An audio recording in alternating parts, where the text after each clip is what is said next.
नमस्कार विद्यार्थी मित्रांनो, स्टडी फ्लो कोर्सेस मध्ये आपलं पुन्हा एकदा सर्वांचं स्वागत आहे. मित्रांनो, आज आपण BA कोर्स बद्दल माहिती पाहणार आहोत. बॅचलर ऑफ आर्ट्स हा कोर्स काय आहे, कशा प्रकारे करू शकता, याच्यामध्ये करिअरच्या संधी आहेत की नाही, कोणत्या विद्यार्थ्यांनी हा कोर्स चूज करायला पाहिजे, सर्व डिटेल्स आपण या व्हिडिओमध्ये पाहूया. हा व्हिडिओ एंड पर्यंत पहा. चॅनलवर नवीन असाल तर सबस्क्राईब नक्कीच करा. So let's begin.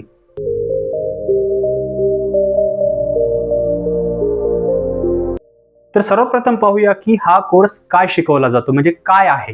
तर बघा, फिलॉसॉफिकल आणि फिलॉसॉफिकल इश्यूज या विषयामध्ये जे आहे किंवा या अभ्यासक्रमामध्ये कव्हर केले जातात. आता जसा तुम्ही हा व्हिडिओ पाहत राहाल, याचं सिलेबस, याच्यामधले जॉब रोल्स पाहून तुम्हाला सर्व काही क्लिअर होऊन जाईल की हा कोर्स ऍक्च्युली काय आहे. आणि जर याचा कालावधी पाहिला तर तो तुम्हाला 3 वर्षाचा पाहायला मिळतो. हा course distance as well as regular मोड मध्ये अवेलेबल आहे.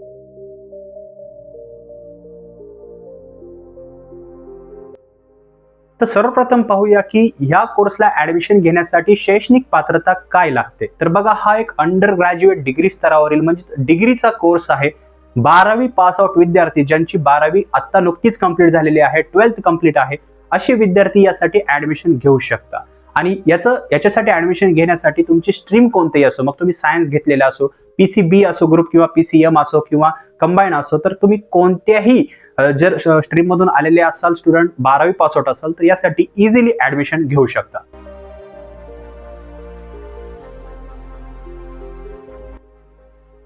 आता पाहूया की यासाठी ऍडमिशन प्रोसेस काय आहे. तर बघा, हा जो कोर्स आहे हा खूप कॉमन आहे. याची ऍडमिशन प्रोसेस जी आहे ती मोस्ट ऑफ टाइम ऑफलाईन पद्धतीने केली जाते. कारण तुम्ही जर रिमोट एरियामधून असाल, तुमच्या जवळ ग्रामीण भागातून असाल, तर जवळपास तुम्हाला हे कॉलेजेस पाहायला भेटतात जिथे हा कोर्स ऑफर केला जातो.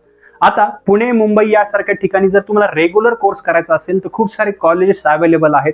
पुण्यामध्ये फर्ग्युसन कॉलेज आहे, as well as Garware college आहे, SP कॉलेज आहे. अशा ठिकाणी जे आहे हा कोर्स रेग्युलर बेसिसवर अवेलेबल आहे. पण डिस्टन्स मध्ये सुद्धा हा मोस्ट ऑफ कॉलेजेसमध्ये अवेलेबल आहे. आणि 99% विद्यार्थी जरी पाहिलं गेलं तर मेनली हा कोर्स डिस्टन्स साठी चूज केला जातो. या कोर्सला ऍडमिशन घेण्यासाठी जे आहे प्रत्येक वर्षीच्या मिडमध्ये म्हणजे जुलै ऑगस्ट या वेळी जे आहे याचे नोटिफिकेशन निघतात. हे तुम्हाला लक्ष ठेवावे लागते. आणि याचं ऍडमिशन तुम्ही ऑनलाईनही करू शकता आणि ऑफलाईनही करू शकता. ऑफलाईन थोडं बेटर राहतं, पण जे मोड्स आहेत त्याचे ऍडमिशनचे ते online as well as offline पद्धतीने घेतले जाते.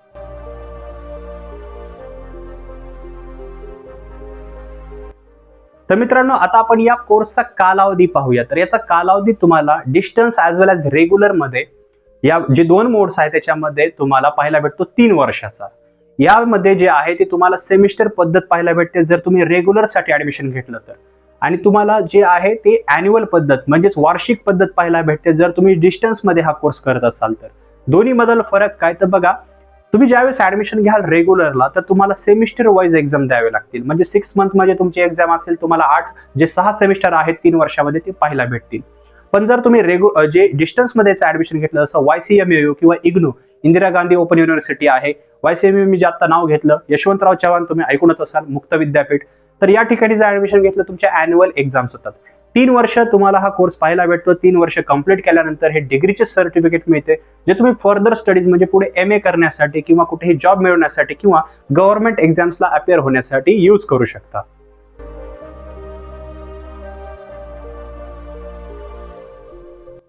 आता आपण पाहूया की याचे विषय तुम्हाला कोणकोणते अभ्यासायला मिळतात. मग तुम्ही रेग्युलर ऍडमिशन घ्या, अदरवाइज डिस्टन्स मध्ये ऍडमिशन घ्या.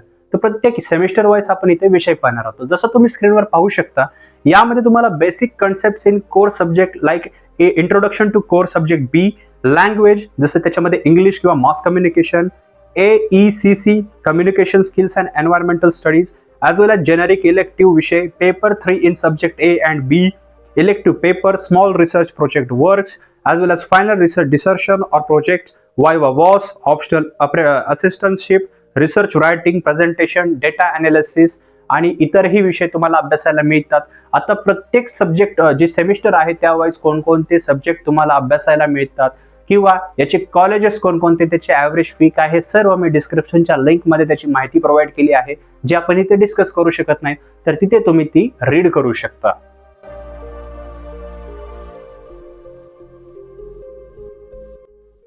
तर आता हा कोर्स केल्यानंतर पुढील संधी पाहूया की पुढील संधी काय आहेत.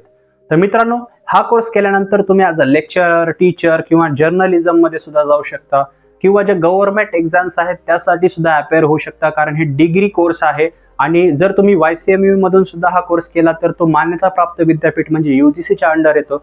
तर कोणत्याही गव्हर्नमेंट एक्झामसाठी तुम्ही अपेअर होऊ शकता. ॲज वेल एज तुम्ही पुढे MA सुद्धा करू शकता किंवा दुसऱ्या स्ट्रीम्समध्ये MBA सुद्धा करू शकता. हे जे संधी आहे ते तुमच्यासाठी अवेलेबल आहे.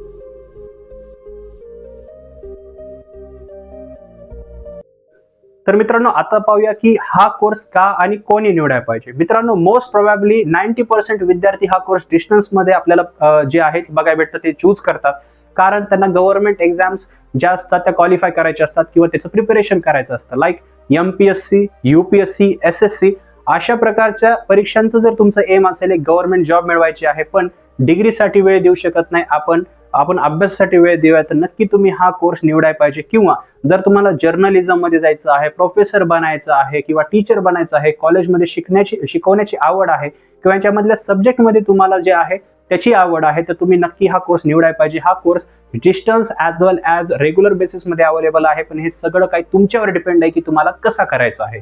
मित्रांनो, या व्यतिरिक्त तुम्हाला जर काही इन्फॉर्मेशन पाहिजे असेल तर कॉमेंट सेक्शन मध्ये ॲज वेल एज आमच्या इंस्टाग्रामवर कॉन्टॅक्ट करू शकता. तुमचे क्वेश्चन जर असतील तर तेही तुम्ही इथं विचारू शकता. याच्याबद्दल डिटेल माहिती, लाईक याचं जॉब कोणकोणत्या, ज्याचं जॉब प्रोफाईल काय, किंवा याच्यामध्ये पगार किती मिळतो, ॲव्हरेज सॅलरी काय मिळू शकते, पॅकेज काय मिळू शकतं, कॉलेजेसची लिस्ट काय किंवा ह्याचा सिलेबस काय, सर्व डिटेल जे आपण इथं डिस्कस करू शकत नाही ते सर्व डिस्क्रिप्शनच्या लिंकमध्ये दिलेलं आहे. तिथे क्लिक करून रीड करा.